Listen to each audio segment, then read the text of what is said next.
Hello and welcome to this episode of True North. My name is Padraig and today we're in conversation with Julie Fitzpatrick. Julie is a wonderful soul and is the creator and owner of Positive Attractions Limited based here in Northern Ireland.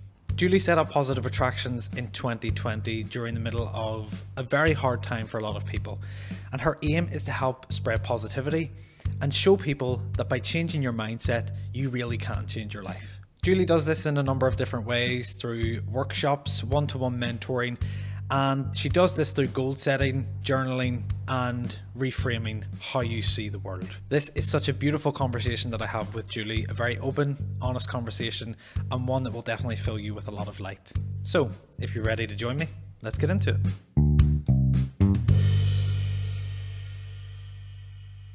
Julie, welcome. Thank you, Patrick, for having me. What I wanted to start off with was just to give people an idea of who you are and what you do. What is it that you do and why do you do it? Okay. I suppose my strapline that I have on my banner is encouraging people to live their best life.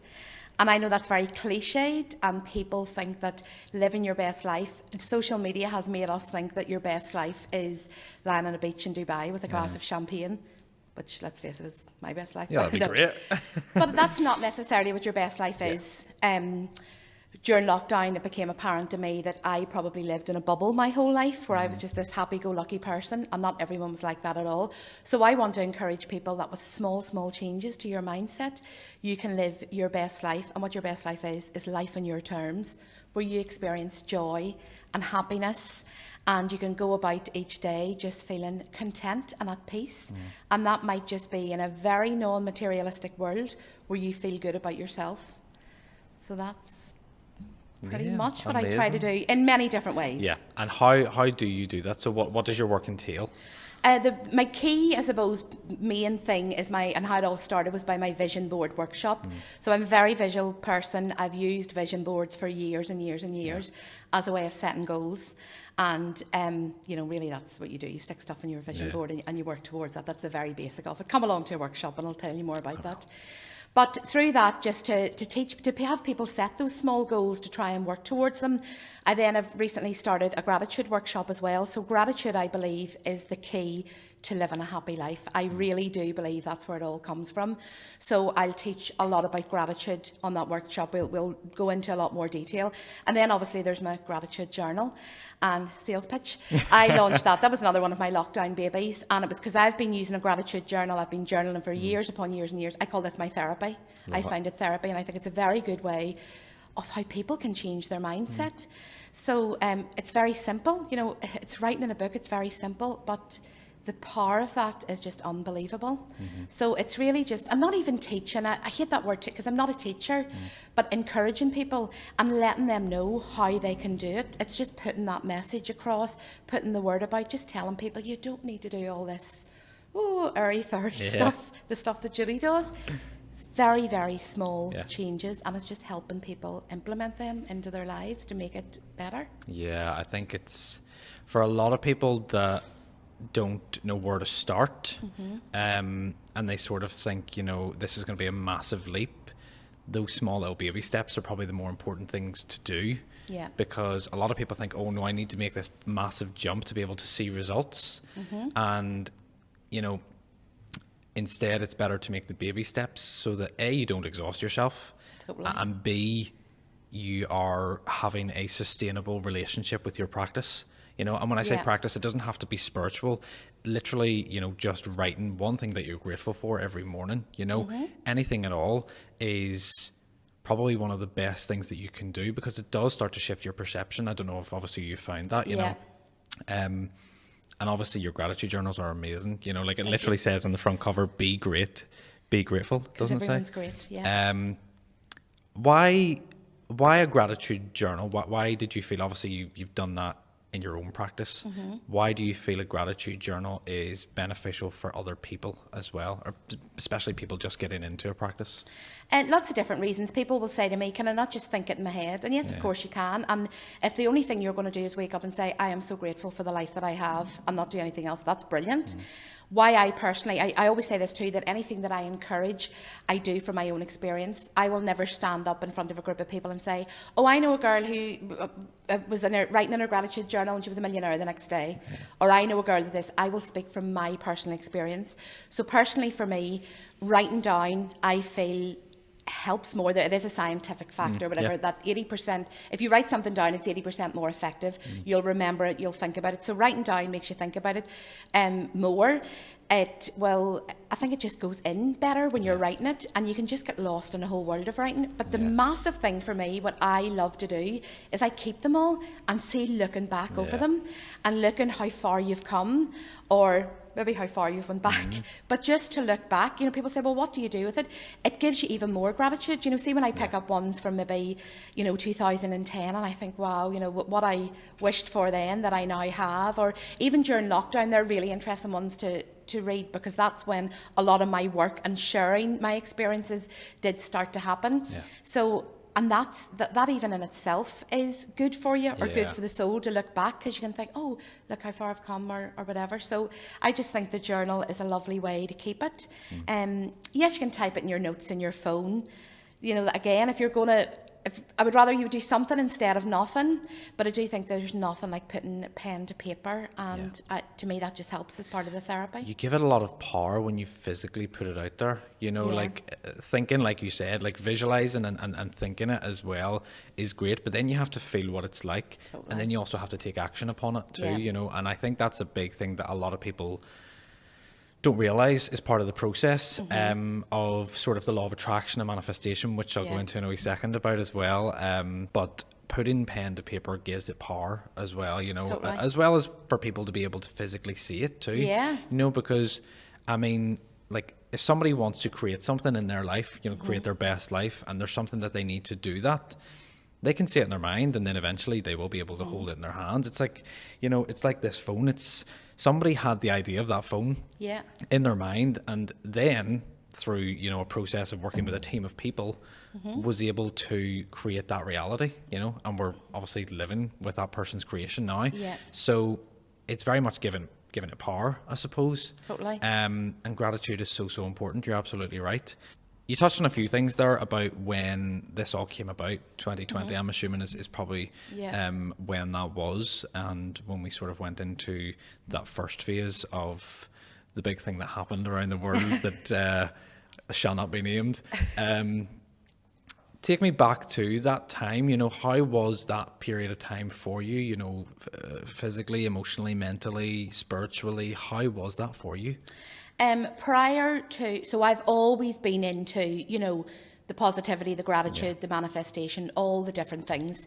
And I went through a period of my life of 2018, probably was the big thing. My husband was ill, my mum was then ill, and that was probably the only time in my life I can remember when this was all over. They were all fine, we went through it all. We had a few years of a real high. Leading up, getting married, and not long after that, basically, my husband had 2 heart attacks. I literally broke his heart. I married him and literally broke his heart. Is that the joke? We can joke about it now because he's fine. He's totally fine. He just really wanted to make sure I was serious about the sickness and health vow, obviously. But anyhow, he's fine now, so we can laugh about it. Okay. So I went through all that, and that was fine. You go through it, and then not long after that, he had kind of just recovered. My mum had a health scare, and we were going through that. And then all of a sudden, it was sort of Christmas that year. I can remember just feeling so deflated, and so just not like how I ever felt at all.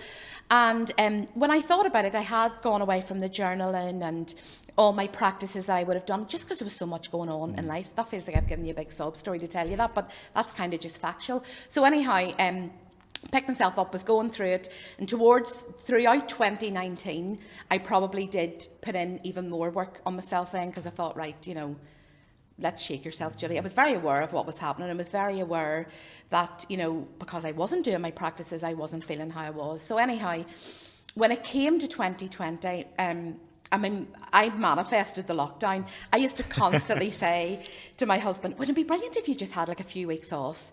But you didn't have to take it out of your annual leave, because I would never waste holiday time, but you still get paid for it.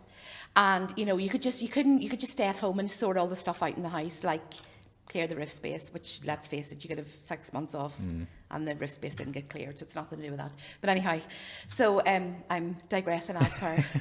So we came in, so 2020 came, the lockdown came, and those very first few days, I was like, whoa. My greatest respect throughout that is for stay-at-home parents, because I was at home with 3 adults, not even children, and it was like, wow, it was constant cooking, cleaning. I'm used to going to work. I've worked full-time my whole life. You know, I don't have breakfast at home. I don't have lunch at home. The 3 of us very rarely would be in the house together, so it was like overwhelming. But then, you know, you settled into it and you had all this time. And I am one of those people that I was very lucky that I got the positive from it. And I know that not everybody was as lucky as me. People were homeschooling kids. People didn't have an income, were losing jobs, couldn't see their family. I was so blessed throughout it. So I embraced that and made the most of it. And it gave me time to really think about things that I did always want to do, because you're in this fast-paced life all the time. We were in a rat race constantly. So I do think that happened. And yes, there was so much bad come from it, but I think it did a world of good to so many people, and certainly me. So my vision board workshop, that was something I always wanted to do. So I took the time to sit and write that. I thought, I'm going to do this. And it was originally written to kind of do in my own workplace. And then time went on and on and on. And, you know, we were still furloughed and we weren't going back to work and we were still locked down. And then eventually I just put it out to the public. I designed the journal. And yes, I did a few courses on the law of attraction. I really just made the most of that time and thought, and just was, yeah, I suppose it just, not that it really changed my perception. It was probably always a perception in life I always had, but it gave me a lot of time to think about it. Yeah, and it gave you that opportunity to go deeper and I suppose reflect, and then in turn find that inner power, that inner strength to go, do you know what? Yeah.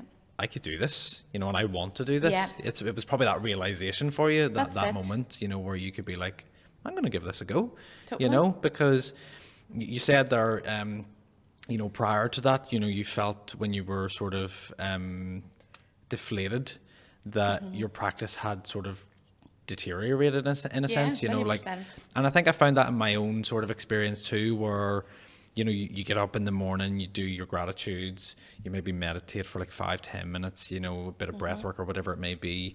And I find that when you strip that away, life starts to get a bit crazy again. Of course it does. You know, and it's so important to have some form of routine or habit. You did say as well that looking back on your gratitude journals, you can see how far you've come, or even how far how far back you've gone. And I think it really is, that's a reflection of the person that you were. Not in a sense that you were a different person, but again, people who look back on that might go, God, my perception was completely different. You know, at the start when I started writing, you know, what my gratitudes were, it was very much small, little based sort of things that were very general. Whereas now I'm really going into the depths of things. I'm really appreciating everything, you know. I'm in awe of everything around me, which is incredible. And the vision board workshops, talk to me a little bit about those, because I know they're really popular and you're doing them everywhere. Whether it's, you know, ticketed events or whether it's, because you're working very much with corporate clients as well now, which is fantastic. So why vision boards? You know, what was the big thing around that? I think it's just something that I've had a lot of success with vision boards, and I suppose because I'm a visual person, and I would always use them. And again, as I said, I always did this, but never thought about it, or never thought that anybody else didn't. And then a few people started to ask me about it more, and maybe during lockdown I became more active in social media. I was on Instagram, which I wasn't before, and talking about different things. Then people would have questioned me, what's this? And, you know, it sort of escalated from there. And I think that's funny that this all happened, this, you know, my whole business and all this growing happened kind of from nowhere. It's not like I set out and went, right, I'm going to do this. It just sort of all happened. So I thought, yes, I'll do a workshop. And this was already, to, as I say, to do in my own workplace, to share what I do, because people have been asking me about it there. So then more people in the public, the general public, were asking, and people on my Instagram. So because I had the whole workshop written, then it spent hours upon hours on it, you know, stuck in the home office, and got it done. It was all the whole PowerPoint. And my daughter, who is probably my biggest support and pusher, you know, she pushes me on. She said to me, Mum, why do you not do it for the public? I was like, do not be so silly, Nicole, like no one would go. And she was like, yes, they would. And then I thought, we were like naming people that we thought would go. And I said, well, that's 6 would definitely go. We could do it at the kitchen table. This was my thinking, you know, I could do it as a wee practice. And basically I went on to Instagram and I said, oh, just asking if anybody would fancy this. And from that day to basically 40 days later, I was standing in the Ivanhoe with 60 people in front of me. Like, I sold it out. I sold out the Ivanhoe. Like, I know. Incredible. There's people that are selling out the O2 in London and Caesar's Palace in Vegas. Hey. I sold out the Ivanhoe, and 60 was the maximum amount of people I could have there. And from that, you know, it just, and I suppose obviously I was very nervous doing it that day, and I thought, how will it go? And people were coming maybe just to support me. But that day it just blew me away how little people have no idea that there are small things that can change their life and set those small goals. And the huge thing about what I think it does is build confidence. It gives people that little bit of confidence, because I'll tell them my stories that aren't, you know, oh, I stuck a fancy car and a £1 million in a vision board and I got it. You know, it's real stuff like health, mindset, feeling good. Yes, of course, there's material things like the holidays. There'll always be a holiday on my vision board, but it's just letting people see that. So it's something that I think I'm just passionate about. That I've really rambled on there, but your question, why vision boards, I'm passionate about it, and I get so much success. And now, as a result of bringing people to my workshops, I've had such a huge feedback of their other people's successes, and that pushes me to do it more and more. Yeah, you can see their results and the, like you said, the success that they're receiving through something that you have been through personally, and have then went, do you know what, I'm going to share this with other people because I feel it's so beneficial, you know. And in a world where we are needing so much connection and community right now, sharing is so important. Totally. You know, that word connection, I love that. Like, that's just exactly what we need. And we need more and more human connection. Yeah. You know, especially from lockdown. Like, I can remember in lockdown sitting on the phone to my friends for hours. We never did that. We never did that. And do you know what? I'm thinking now, we don't do it anymore because we've all got back into that. So that's why to try, you know, come and bring people back and to talk and meet. And nobody wants Zooms anymore. We're Zoomed out. You know, it's like to try and be together, make a connection. Like, even my workshops, that's what a lot of people say. Oh, I came along with my friends. Say we're a group of 5 friends. We haven't seen each other in 3 months. Or I never spend time with my mum and my sister, but we're doing that today. So it's a great team building thing as well. Team groups, friendship groups. Yeah. You know, as well as obviously for the personal thing for people. Yeah, you're developing your own personal culture, you know, in a sense. And you mentioned teams there. I know you're doing a lot of, you've been doing a lot more sort of work with corporate teams and stuff like that. Yeah. Is that vision board orientated or is that mindset orientated? A bit of both. And there's always a bit of both, even within the vision board workshop as well. And kind of why it came about, I've been in the corporate world for, you know, too many years that I would care to mention. And it's a hard, tough place. And there's a lot of negativity. There's a lot of office politics, you know, there's so many things going on now, and that's not, I always must stress that that's not necessarily to do with the companies or the hierarchy within companies. A lot of it will be just people don't know, and you know, people again are stuck in the rat race. You know, the CEOs of companies and the managers and the people higher up, they're stuck in all this busyness and they don't even know about the kind of thing that I'm sharing, vision boards, mindfulness. So it's about educating them, it's about letting businesses see, and then going in and just getting their staff engaging a wee bit more and letting them know it's very easy to look after your staff, or not look after them, you know, just give them a bit of reprieve or teach them, educate them on mindfulness.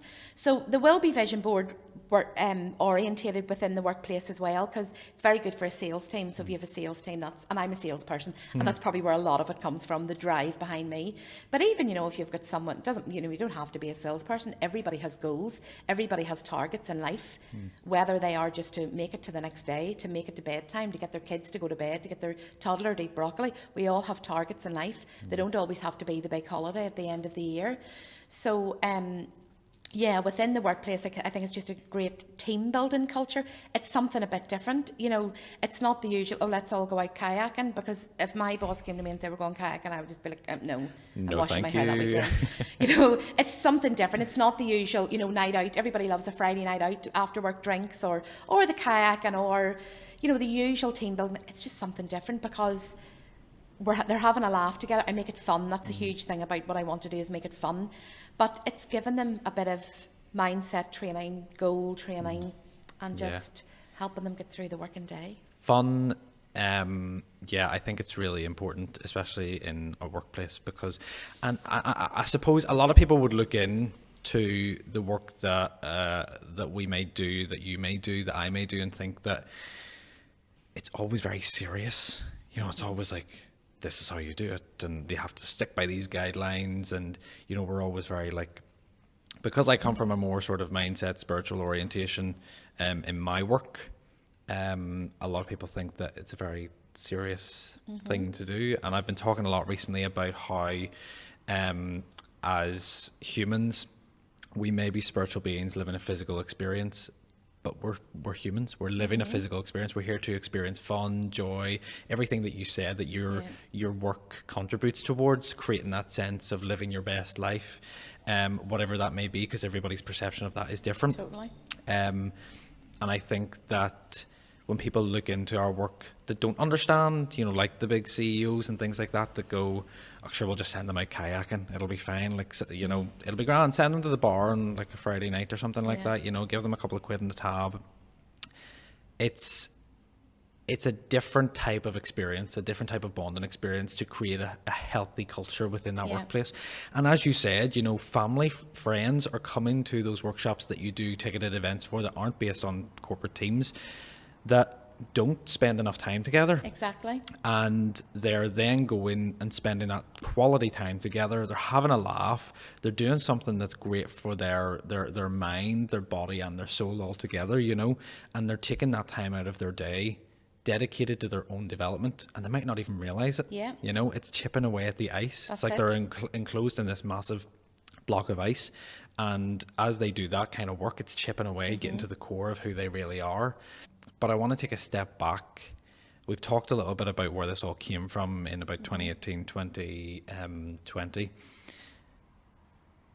For us to understand a little bit more about Julie, not necessarily positive attractions and your business and where that all comes from.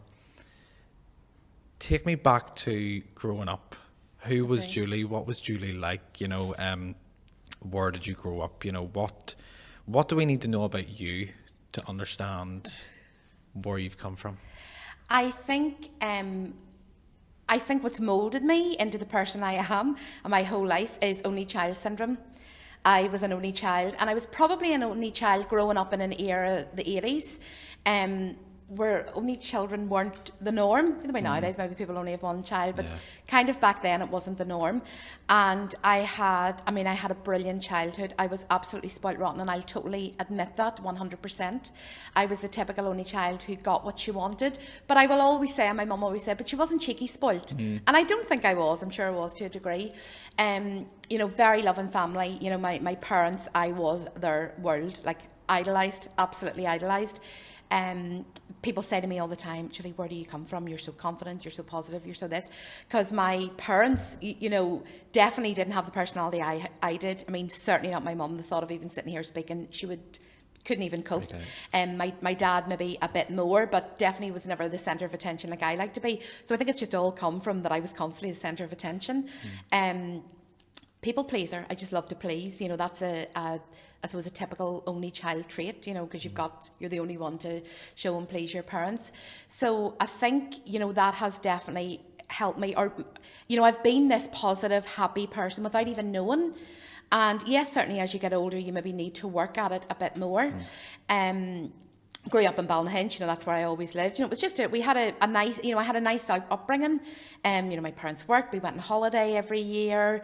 You know, did nice things. Probably, you know, when I think back now, in comparison to a lot of people, probably very, you know, lucky. Lucky. I had a nice life and never wanted for anything.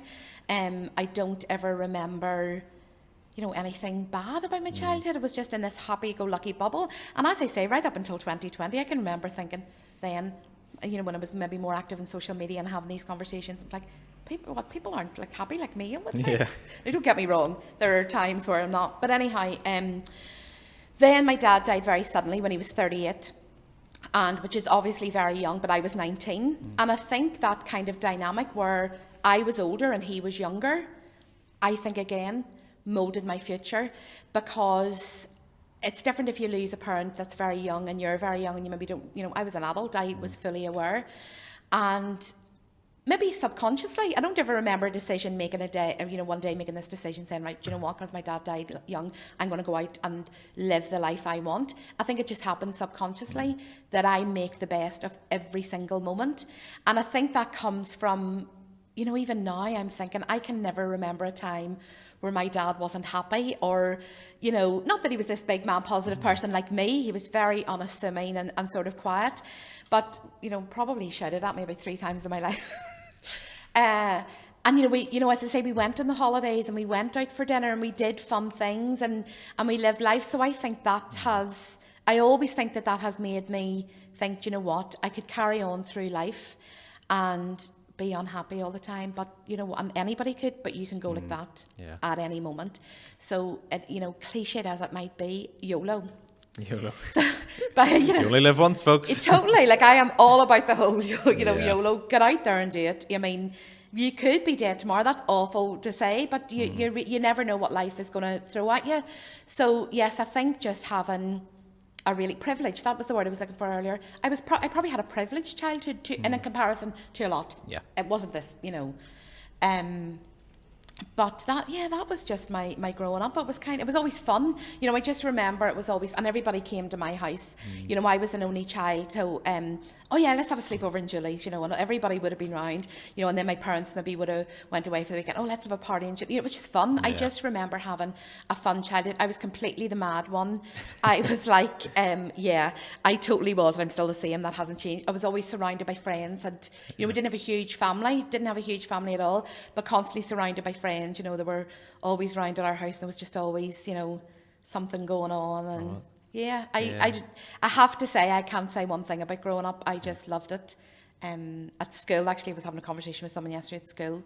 I was just there for the crack. I mean, I had the brains to do it, but I just wanted to be there to be the disruption, the entertainer, the talker, like I'm doing now. Brilliant times. Yeah, fantastic. There was something that you mentioned there, about being an only child and always having that sort of positive approach to things, like even on a subconscious level, like you said, not necessarily consciously choosing to make the best of every situation. You felt it was more of a subconscious thing. When it comes to challenging situations, whatever that may be, something throws you off. How do you cope? Journaling is my therapy. Now, I'm not going to say that writing something in the book will make the problems of today's world go away. Certainly not, because I know there are people facing huge challenges, and that's probably a thing as well. In my childhood, I was very lucky in that, as a family, I don't remember huge challenges or things that I was certainly aware of, or, there was nothing in life that was really ever that bad. And throughout adult, yes, there's been challenging situations, and there will continue to be for everyone, but it's how you as a person, that situation you can't change, but you can change how you think about it. And there's days I get up, people are like, how are you so happy and positive all the time? Which I generally am. But there are days I get up and I'm like, you know what, I'm not about this life today. No, can't be doing with it. No, it's not for me. And I'll go into work and, it's funny, like not say a word. And people notice straight away. A couple of the guys, you'll get an email at about 11 o'clock, but are you okay? Is everything okay? And it's like, 9 times out of 10 I am okay. It's like, I'm just not feeling it today. Yeah. But or if I'm at home, I feel the things that always help, right? Pull yourself together, Julie. Scalding hot shower. And so randomly, love a shower. See this bath, I'm not about that bath life. These people that love this relaxing bath, no, go away. There's nothing more stressful. The thought of sweat lashing off you by the time you get in, and then you're anyhow. But a shower, finished by a cold shower. People are all about these cold showers now. I was taught by a nun at school to always rinse yourself in cold water when I was about 14, and I've been doing it since then because apparently it's good for your skin. And I've got now that I can't get out of a shower unless I've got ice cold water on me. Do that. I'll then go out, do a quick 5-minute meditation. Again, meditation. People think, oh, meditating. She sits in the garden for hours. Could be 3 minutes on YouTube, and you write it all down, and then maybe out for a quick walk, and see how that can change my day around. And I mean, there's nothing special there. I'm not saying, oh, you'll not be able to do it because it costs £10,000 to do that, or it takes 4 hours out of your day, or you wouldn't have access to the stuff. Most people are lucky to have a shower, a book, and a pen, and to be able to sit and close their eyes. So they're very, very simple things. As I say, that's not going to change maybe a situation that people are going through, because I know people are going through so much, but it'll maybe help ease your mind and give you a bit of clarity. Another huge one, which I think is brilliant, is affirmations. And, for anyone who doesn't know, an affirmation is just saying a sentence in the affirmative. Like, today my affirmation could be, I can do this podcast. If I was worried or nervous about coming on here and talk, absolutely not. I would have just been saying in the car, I can do it. I can do the podcast. And people were like, oh, affirmations, what's she going on about? I guarantee that everybody listening to this will use an affirmation in somehow, in some way. Parents especially, I always say, you'll say to the child, come on, now you can do it. You can do it, whether it's potty training, brushing your teeth, running the race in school, doing your exam, and just picking something. There's no right or wrong affirmation, and saying it in your head over and over and over, listening to it in audio, typing it into YouTube. All very, very simple things. There's nothing that I do that helps me go through challenges that's, really kind of fancy. And connecting, talking's a huge one, obviously. But sharing it with other people. Maybe sometimes you don't want to, maybe you don't. But, the problem shared, problem halved. It's true. When you talk it out or thrash it down on a page, the problem will still be there, but you can face it on. Yeah. It's sort of like, I know that there's a particular musician who has said this in the past about songwriting, that when you start songwriting, it's like turning on a water tap for the first time, or it's like coming back to turn on a water tap that hasn't been used in years, and you just allow the tap to open up, all the gunk flows out of it, you let it just flow first, gets all of the bad stuff out of the way, all of the stuff that's not really of good value, and then eventually the clear water starts running, and it just keeps flowing and flowing and flowing the more you practice with it. But if you turn that water tap off again, you're going to close that back up again, and you need to keep resetting. I've never heard that before, all like the time. That. So it's really, really, affirmations are incredible. I use them actually going to sleep. Yes. Because when you're going to sleep, your conscious mind goes down, your subconscious comes up. And if your subconscious mind is listening to something that's on the background, I maybe play for about 30 minutes to an hour as I go to sleep. Yeah, subliminally. And subliminal messages will go into your brain. You said something there which was really interesting that I found. It happens every day, and so many people are unaware of it, that we say affirmations without knowing it. Yeah. Every day, you might say to somebody, oh, I have to go to work today, and that's a big thing. I talked about that before at some point. I think it was on TikTok or something like that, that instead of saying, oh, I have to do this, or I have to do that, or I need to do this, or I need to do that, change what you're saying to, oh, I get to do this, because it's an opportunity for you to do something that's not the norm in your life, and explore that, and you're changing your perception. Just a quick word from our sponsors on this podcast.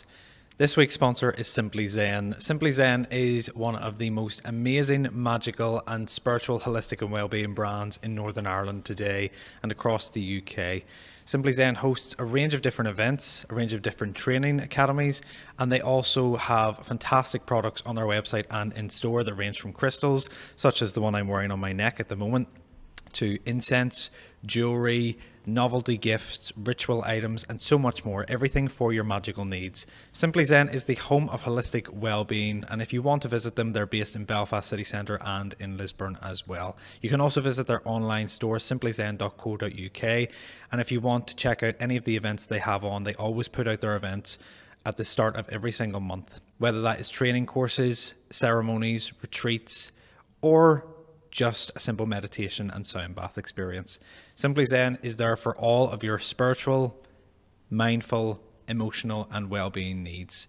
They also have a range of different therapies such as Reiki energy healing, Indian head massage, Rahani celestial healing, Hopi ear candling, facials, and so much more. So if you're into your spirituality, if you're into your mindfulness, if you're into your well-being, check out simplyzen.co.uk. And if you're wanting to shop online for an amazing gift or something just to treat yourself, don't forget to use the code TRUENORTH for 10% off. That's TRUNORTH, True North, in your voucher code at the checkout for 10% off. So, why wait around? Make your life magical today with Simply Zen. Affirmations. Is there any type of affirmations that you find are more effective than others? Is it the I ams or the I gets, or I suppose it's probably mostly down to what I people would are say no. It interested depends in? on the situation. I think it depends on the situation. You know, it could be. Yeah, it really just is. You know, it could be like today. I'm going to be fine talking on this podcast, or if maybe you're in a really challenging situation, something just like everything will be okay, something that's personal to the situation and something that resonates with you. I have, as well as this, I have a calendar. Here I go again with the sales pitch. Plugging it. Plugging it again, and it's Sing Say State, and it's obviously it's an everlasting calendar. It's 365 days, and so there's like 120 of song lyrics, affirmations and quotes. So that, you know, they're one every day that you'll flip over your calendar and you'll see it. So in that, there's a lot of my favourites and ones that I think are kind of, you know, popular. Like there was one the other day and it was like, I am good. And just even telling yourself, I am good, you know, because people beat themselves down all the time. So yes, I think now that I'm thinking, I think the I am ones are really good for anybody who's struggling within themselves. But if it's a situation, it might be something that's better, you know, directed to that. I don't think there is. I think different people are different. It's personal. And it is personal. And I just think up whatever I'll run about. I'm usually singing. Actually, that's a big one for me. I'm normally nearly singing my affirmations. I have everything set away and work with singing. And it makes the day so much better. Like, I mean, I'm driving down here this morning Love listening it. to great weather outside. That's the other thing helps. as well. But listening to positive music and being like, yes, this is a great day. Music's you know. a big one for me as well. That, you know, it really raises your vibration without even realising. You know, like you say, you could be getting into the car thinking, oh goodness, I have to go to work. But instead, I get to go to work. You put the music on, blast, and you know, mine's just filled. My Apple Music is filled with these playlists of feel good. You know, I have one actually that is all my songs that the lyrics are from. So the lyrics in the calendar are really uplifting ones or ones that I like. Because you're right, music, people really underestimate. Again, there's another one. If you're not feeling great, listen to music. It's so easy to do, and there are things that we do. It's an energy giver. Totally. It doesn't take, you know. And you'd also mentioned there about affirmations that resonate, because I don't think there's a point, and I don't know if you'll agree with me on this, I don't think there's a point in you saying an affirmation that you don't believe in. Oh, totally. You know. And putting that, you touched earlier, which was so true, an emotion to it. Say, you know, people might, like I could say, I am going to the gym today, I am going to the gym today, I'm going to 100 times. I'm never going to go to the gym, let's face it. I do not have the body of a gym goer. I'm never going to go to the gym. I don't want to go to the gym, you know. It's just not me. Or you could be saying, you know, egg white, I hate egg white. It's a constant joke about how I hate egg white. So I could say over and over, I eat egg white, I will eat egg. I'm never going to do it because I don't want to. So you have to really give that energy and that emotion to it. You know, say, I feel good because you want to feel good. Or say, everything will be okay because you want it to be okay. You know, don't get me wrong. You can't just say, I will eat egg white and I will. It doesn't work like that. You have to have an emotion. So that's why you must pick one that you know will resonate with you. Because if you give it that energy, it will happen. Instead of just saying something like, I will go to the gym.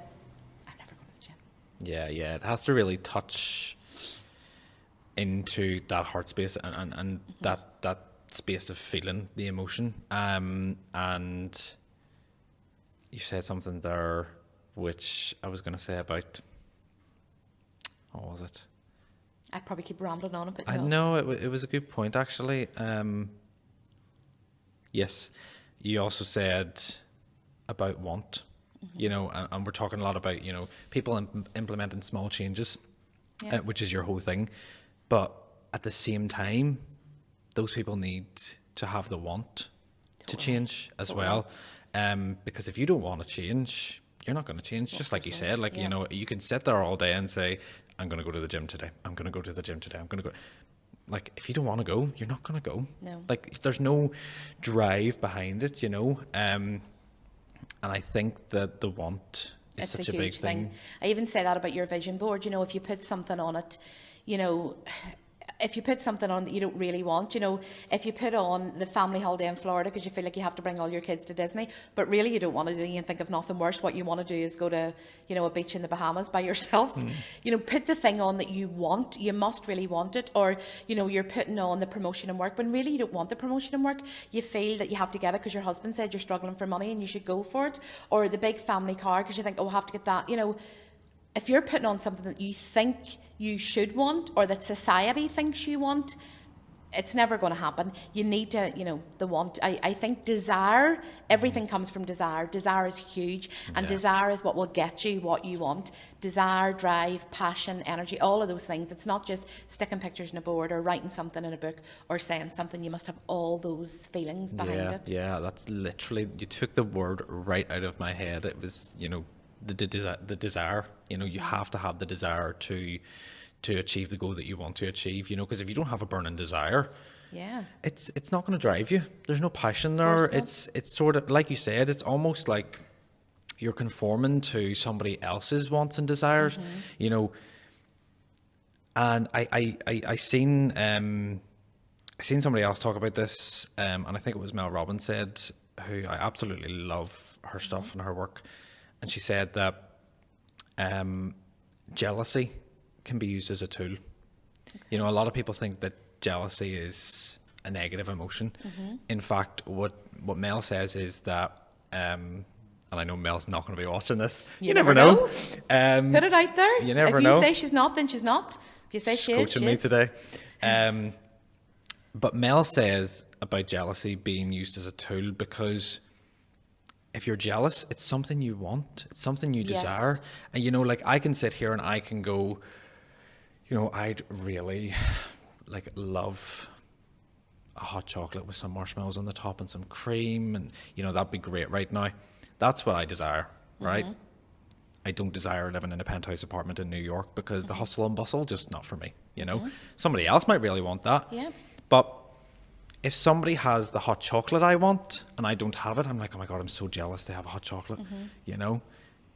It's because I really want it. It's because I desire to have it. I'm not jealous of the person. I'm jealous because I haven't got it and it's something that I want to achieve. You might be somebody that wants a penthouse apartment in New York, you know, and you're jealous about the people that have a penthouse apartment in New York looking over Manhattan or you know, Central Park and stuff like that. But you're jealous because it's something that you really desire and you really want. And maybe there's something there that you should look into and go, why is it that I want that? Why am I feeling that way about that? And just because you touched on desire, I thought, you know, that's the main crux of it. You have to want it. You have to desire it. And if you really want it, put it out there, like you said, and go get it. You know? Nothing infuriates me more than people saying, oh, I really, you could sit here all day saying, I really want that hot chocolate, I really want that hot, get on and on. You can get up and go next door and get the hot chocolate. You know, people have been, oh, I'll never be able to. Have you tried? You know, have you tried to get it? If you haven't, you don't really want it. I always say a big thing for me is I don't have time. That really angers me. Just say I don't want to. Because I know that every time I say I don't have time, what I really mean is I actually don't want to. You know, and that's what it is. If you know, we touched on this earlier before we started. If you really want something and desire it, you'll make the time for it and you'll get it. Yeah, absolutely. So, it's that excuse of like calling somebody up and being like, hey, do you want to do something? They're like, oh, let me check my schedule. I'll reconfirm with you, you know, like, I'll see if I have the time. And you're like, you come off the phone, they're like, yeah, they're not going to do it. They're not going to do it. You know, they're not going to come out with me for a chat or anything like that because they don't want to. They don't want to. And you know what? Sorry, that's another thing which is huge. I think we need to do. sometimes it's fine just to say, no, I don't want to. Not sometimes, all the time. You should be able to say, do you know what, I really don't fancy it today, it's not for me. Yeah. And that should be fine. But I think we're living in this whole, oh, you don't, you feel the need to say, oh no, I can't because, and then you make up this whole big blab, and it's like, just say, no, it's not for me. Yeah. Yeah. It's very important just to stand your ground and understand that you're respecting your own values, your own power, you know. Totally. And it's so important. So yeah, just say no. No, There's don't nothing want it. wrong with it. But if you know? want it, go get it. Go You can get all do it. Yeah, absolutely. Everybody can get what they want. TikTok, Yes. just because I only realised this morning, last night, one of the two, that I didn't follow you back, so sorry. I followed you back. Thank you. Didn't even notice. Reciprocate the energy. But I've been in the background sort of eagerly following what's been going on, because a few weeks ago you did put out a video of that TJ Maxx Cosmopolitan thing, was it? It was Yes. so for anybody listening, Julie put out a TikTok. Follow me on God, TikTok. it must have been about 3 weeks ago, Yeah. maybe. Of a, what was it, like a cocktail? So it was like you bought the bottle Blend? with like fruit and sweeteners in it, and you just topped it up with vodka, and it was supposed to make this nice cosmopolitan. Yeah. So Julie got a really great response from that. And since then, your TikTok has just been growing. I've seen it growing, you know, like in following and engagement. It's been absolutely amazing. And it's just, do you know what? It's just you. It's just literally, it's perfect. It is just you being you. And it's so I suppose lovely. That's in general in life. I will always just be me. Yeah. I don't believe. Well, I suppose in work a bit. I think I work in sales, and you know there's a thing called mirroring in sales where you have to mirror the customer. You know, so if you're talking to a CEO, you know, or an accountant or someone really serious, you're not going to say, well, what's the crack? Yeah. But anyhow, aside from that, generally my social media does just be me being me. It's not, you know, any fancy camera stuff. I'm no good at any of that. You know, all the fancy reels, I'm practicing, but I'm not great at any of that. I just believe in being real. And, you know, there's that relatable word, you know, again, it's bandied about and it's being relatable. It's not even that I'm trying to be relatable. You know, if you relate to me or not, I'm just being who me. I don't go on and put on this face of, oh, I'll pretend to be someone, you know, I just am who I am, and I share everyday life. And I think I said in one of the TikToks, you know, I've been active on Instagram for quite a while, and that again was the push from my social media manager, which is my daughter, who pushes me and everything. And she's like, Mum, you need to get on to TikTok. TikTok's where the party's at. And I'm like, that's another thing to learn, and I'm not brilliant. But anyhow, I thought, right, I'll try, what could I put on? And I went with that Cosmo, and it was just, they are a lot more savage in TikTok than what they are on Instagram. But most people are lovely. Yeah. Most people are lovely. So anyhow, I've just started to go on, and that's what I said on one of the, you know, the Get Ready With Me. Most people go on to TikTok with a niche, you know, and their niche will be, you know, talking about maybe positivity or cocktails or whatever. My niche, it's just me, and I'm so random. It appeared to be a food page there for about a week because I had nothing to talk about. Nicole was like, you need to be posting something every day. Mum was like, I've nothing to post, only with dinner. So I posted that, and people love it. It's like, why are people so interested in me? What I eat. Yeah, I know. But then that's what I watch. Yeah. It's like you said, it is being relatable. Like you're just being you. You're just being your normal everyday self. And there's so much that is relatable about that. You know, Suppose, yeah, that's true. like you're just doing what everyday people do. A lot of us ask for other people's opinions on things And when rely we're on not them. even asking ourselves. You know, not even trusting our gut. How important is it to trust our gut in terms of manifestation, in terms of work, in our work? You know, how important is it to trust yourself? Oh, totally. You are the most important person in your life. And that might sound self-centered or selfish or only childlike, but you really are. No one else matters. And what anyone else thinks doesn't matter. You know, even if it's your partner in life or your mother or your child, their opinion shouldn't matter. Yes, you'll maybe do, you know, in a relationship, I suppose you have to maybe have a compromise to a degree. But even at that, if you're not fully feeling it, you know, it's wrong. And that's with anything in life. Gut feeling is massive. You know, they say that, you know, everyone's going on now about, you know, gut health and gut and how everything comes from the gut. Or that butterfly feeling. It's a thing. It's definitely a thing. And I think you should trust your own instincts. Again, you know, I sound like I'm I never really ask anybody. You know, I'll ask their opinion, but it doesn't really matter. Like, I'll say to Stephen all the time, what do you think about blah, blah, blah? And he'll say whatever. And then I'll say, oh, no. And he'll be like, were you even going to listen? I'm like, no, I was really just making conversation. I was just saying it. Yeah. I'm just letting you know. I was just letting you know, Yeah, like, potentially that I'm going to do this.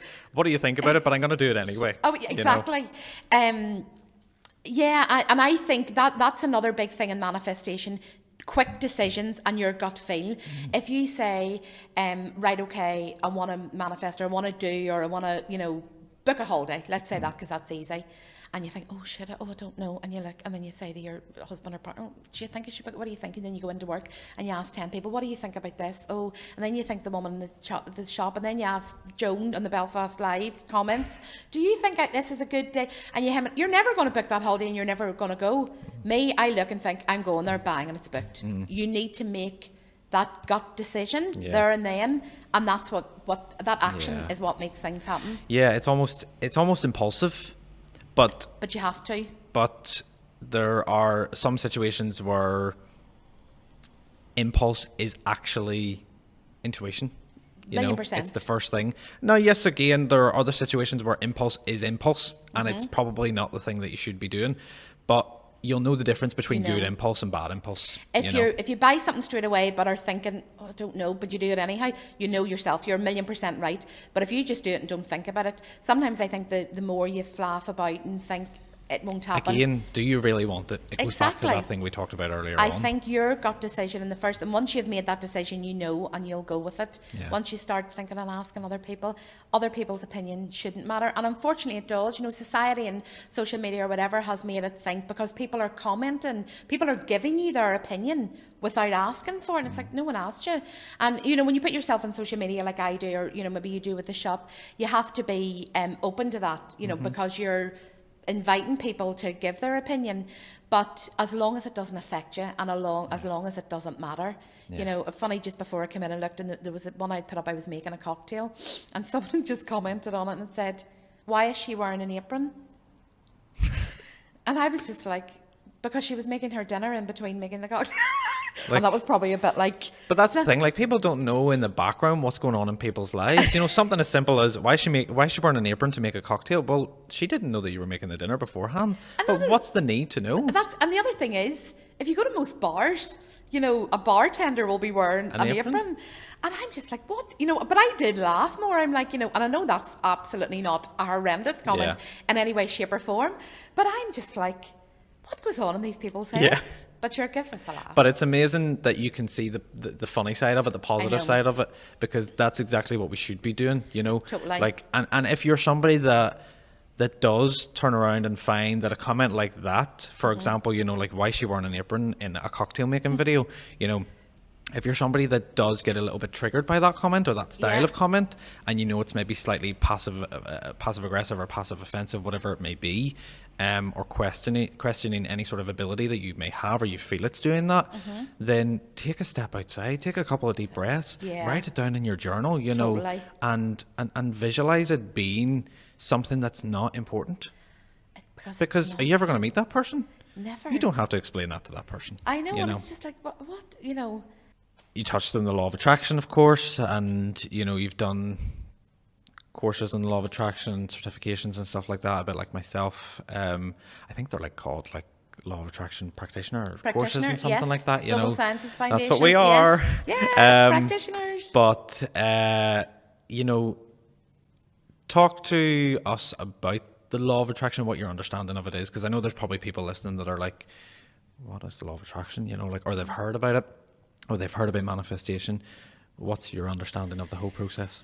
Quite simply, and to say, I'm going to put it in a way that everybody listen will understand, you get back what you put out. You know, that really is the law of attraction. Like a magnet, two magnets together, you know, bringing together what you put out. If you, and you know, that, again, I like to put in simple terms.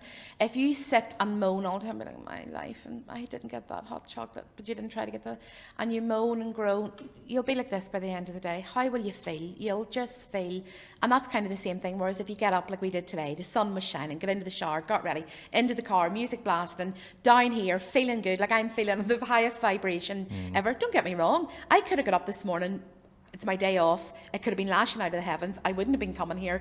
And I probably would be sitting in the house going, right, it's time to get the hot shower, the journaling and the meditation.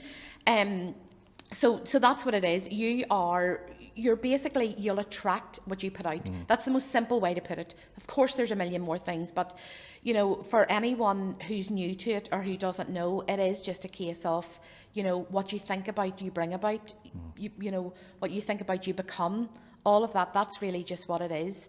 If you sit, you know, even simple things, like again, I refer back to, I work in sales. So if I sit all month and do nothing and don't make a call and don't do anything, I'm not going to get any sales and I'm not going to get any commission. But if I come in every day and I'm phoning the customers and doing the work and getting the quotes and getting the business and doing that, I'll reap the rewards from it. So they're just, you know, you reap what you sow. All those silly cliched things, that's basically what it is. And, you know, I suppose why I practice, like I remember when I first read about the law of attraction and, you know, understood about it, you know, maybe 15 years ago, the law of attraction, I'm like, that is my life, that's what I do. And I thought, that is so true. Whenever I feel good and do good, good will come to me. But when you feel down in the dumps, you know, it's like, if you're worrying about money, you know, for example, that's the thing they talk about a lot. And you're thinking, oh my goodness, and how am I going to do this? And all you can think about is paying that bill. What will happen? You'll get more bills coming in. Or it's like if you think about someone, you know, if you're thinking about someone all the time, you're like, I haven't seen Joe blogs. You'll be guaranteed, and you'll think about him all week. You'll meet him out there. They'll show up. So you can make a choice, and that's probably what I did. You can live your life in doom and gloom, and you can think, oh, I'll just go, woe is me, and I'll just continue to get woe is me. Or I can change my mindset and do the practices to make sure that good comes into my life, you know. And that, to me, that's just what it is, putting out and getting back, reaping and rewarding. That's the simple way to say it. So we've talked a lot about the work that you do and who you are and where you've came from. Where are you going? So is there anything coming up for you, you know, personally, professionally, that is maybe a big goal of yours, you know? I know say where you're going, like I know you're going to go on holiday at some point. So there's no need for me to digress on that. But yeah, what are your plans for the future? You know, I'm kind of at that stage where I have lots of plans. I really need to kick myself up the bum and get going. I've been at, I suppose, not stagnant because things have been good. One of the things on my vision board for this year was to come on a podcast, and here I am. So I have ticked that one. Thank you very much. Last year, I still work 3 days a week, and 2 days, I got down to 2 days. Again, another plus that came from, you know, the pandemic. Prior to that, working 3 days a week wouldn't have been an option. And this is your sales job? This is my sales job. So that wouldn't have been an option. No, you're full-time or nothing. So grateful for my company accommodating that. Do the 5 days. So Mondays and Fridays I can work on this kind of thing. And work on my business. So throughout that sort of started last year. So throughout that year, I suppose I was building the blocks and finding my feet a bit. This year I feel now I'm a lot more established. And you know, I'm getting a lot more bookings and things are booked up. So it's kind of organising myself better. And, you know, people say, will you ever go to this full time? And I have to say that I don't have a plan to at the minute. If that changes, who knows? But it's such a passion and fun thing for me to do.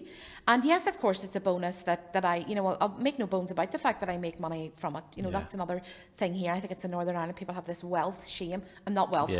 That sounds wrong. But wealth money shame. Yes. That we'll not talk about money. Yes, of course I'm making money from it because, you know, I've given up my job 2 days a week, and, you know, we all have bills and costs are rising.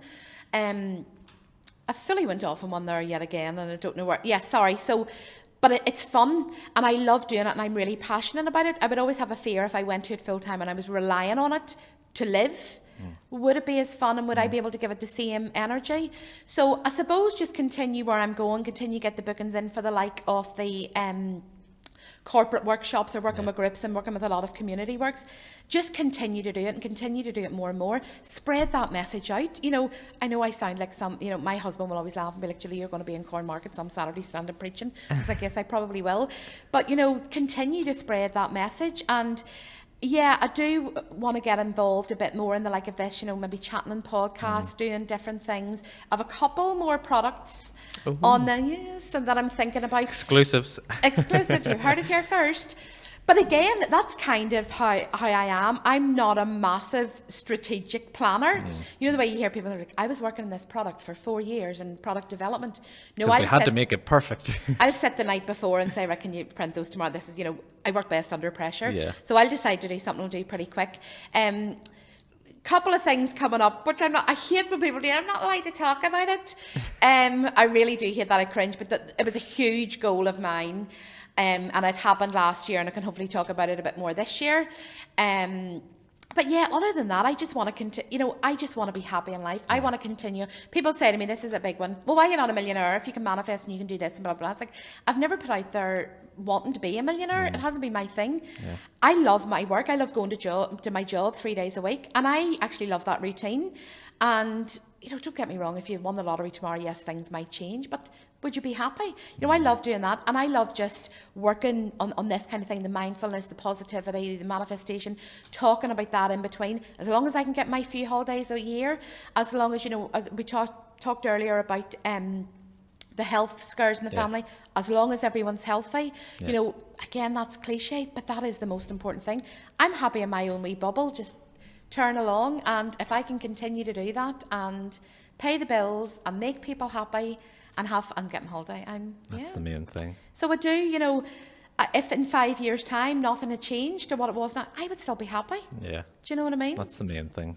I just want people to be happy, and to feel good about themselves, and I've noticed it a lot recently with the workshops being more and more, and the amount of unhappiness and lack of confidence and self-worth that people have. So I just want everybody to be happy and hug together in the world. Yeah. But don't get me wrong, I must touch on, I know that there is so much bad, and I'm very cautious about toxic positivity. Yeah. Because we all must totally take on board that yes, there's bad, and all our feelings are valid, and we must address those feelings. But if I can just let everyone know that, you can change what you're feeling now, and how even as little as a week can change things, a day. Toxic positivity and I suppose toxic positivity and that whole concept of showing your best life on social media, but that's not what it actually looks like. Exactly. It's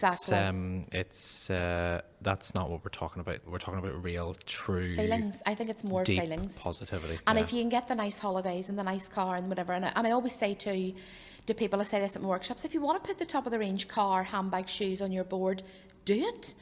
Because that's, again, it's a thing in Northern Ireland. You're like, oh, this whole thing, you nearly feel ashamed if you've worked hard for something. As long as you want the new car for the right reasons, not because you're missing something inside, but you'll know that. You'll know that yourself. And I think there's just getting that sort of balance between being, I'm a very positive person. I always like to think there's someone worse off or think better, but I'm also a realist, and I know that there is an awful lot of badness, bad feeling, problems that people are having in the world, ill health, mental health problems. I know that there is, but if I can even just help change a very small part of that for everyone or a few people, then brilliant. Yeah. And that causes a ripple effect as well. There's hope. I think hope's a big word. I want everyone to know there is hope for them, that if you're not feeling great or you're not where you want to be in life, maybe you're feeling fine, but you're not where you want to be in life because you want to get a different job or house or relationship or whatever. There's hope. There's hope and possibility for absolutely everyone. Yeah, absolutely. That's fantastic. Just before we finish up, we have our magic 3 questions, our final 3. Okay. I just want to ask you these questions. We ask them to everybody on the podcast. Okay. And some people give generally the same answers. Some people completely go off, and it's very personal based. Okay. So question 1 is, what is the best advice you have ever heard? Not necessarily received, but you've ever heard. Oh, what keeps jumping out in my head is the words, you can do it. Those words, but as soon as you said that, and, I don't know if that was told to me as a child, and subconsciously it stayed in, or I've heard other people tell it to other people, but it's true. And everybody, you can do it. No matter what it is, you can do it. You can do it, yeah. And just go and do it. Yeah, absolutely. Yeah, that's the big one. Question 2, what is the most valuable lesson you've learned in life so far? The Deep. They are very deep. That life's short. Yeah, I'm going to go with that one. That life is short and it can change in the blink of an eye. So, you know, that's why I live for absolutely every single moment. That was a huge lesson, life lesson for me, that life is fragile and precious and it can change at any time at all.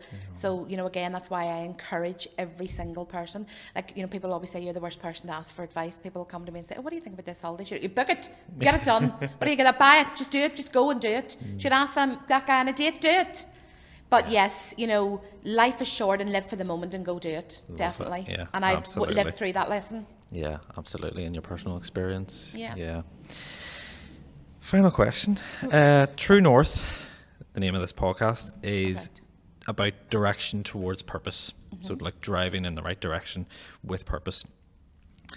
What do you define as your purpose at this moment in your life? My purpose in life, I think, is to share my experiences and talk and, you know, encourage people. Yeah. Encourage people through my personal experiences. I think I need to do that because I've never shared an experience or tried to help someone where they haven't taken something from that or have got any kind of bad feedback. So I would say definitely sharing my experiences with people to help encourage them, go forward in their lives, move them north. Yeah, absolutely. Sharing is caring, really. You Totally. know.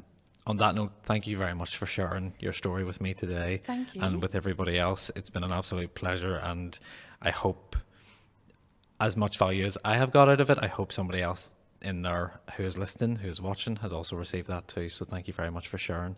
And I've definitely learned some things as well today, which has been fantastic. Thank you for having me. You're very welcome. Thank you. Brilliant. So if you want to find out more about Julie and her work, where can we find your You can information? find me on Instagram. So my official Instagram page is Positive Attractions Ltd, at Positive Attractions Ltd. I'm on Facebook as well. You can follow along the madness of my life on TikTok and Instagram as well at J800JF for Freddy. And then my website is www.staystrongbepositive.com. Now, if you're still listening after all that, fair play to you. I mean, probably if you just Google Julie Fitzpatrick, you'll find me somewhere. Probably on a wanted list, but you'll find me. Yes, absolutely. And you can get a copy of Julie's fantastic home created, I'm going to say, amazing journal, Be Great, Be Grateful. Absolutely wonderful tool for anybody that's maybe just starting out using their journals, as well as the calendars and stuff like that and the affirmations, all on Julie's website or just by contacting her on social media. But again, thank you very much. All of those details will be in the description of this video if you want to check out Julie's stuff. And again, thank you very much, Julie, for joining us. Thank you, Padraig, for helping me get another tick of my vision board. You're very welcome. Thank you. Have a great week, everybody. Thank you.